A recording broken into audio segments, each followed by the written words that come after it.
All right, so good morning. I'm kind of doing a little Bible study, and I'm going to share this with my family and some of my close friends. So, you know, man, I've been touched.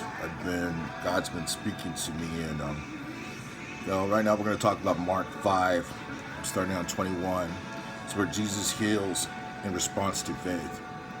And the crazy part of thing right now for me is that I'm having to use a lot of my faith. I'm having to surrender daily, and surrender's a real hard thing for me to do.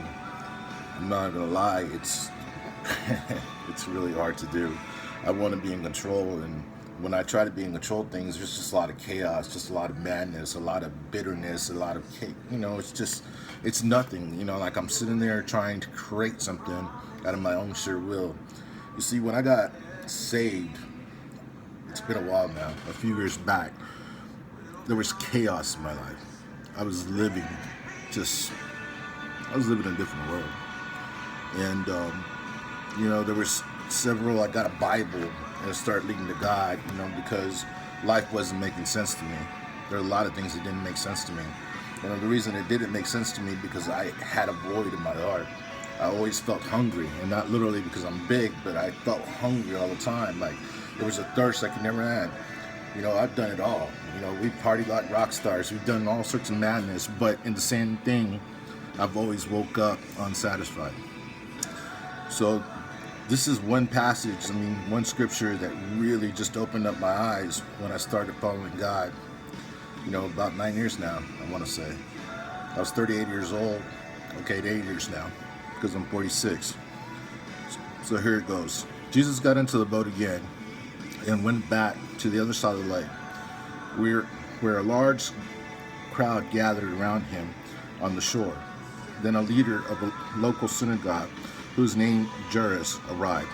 When he saw Jesus, he fell at his feet, pleading fervently with him. "My little daughter is dying," he said. "Please come and lay hands on her.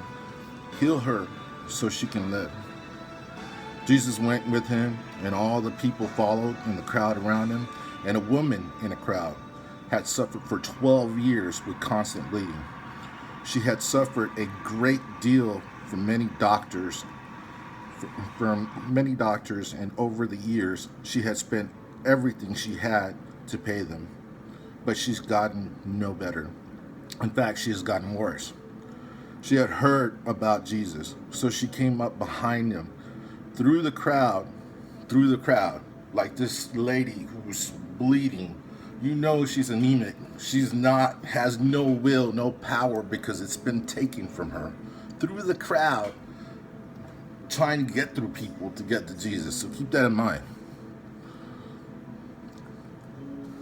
So she said, where were we at?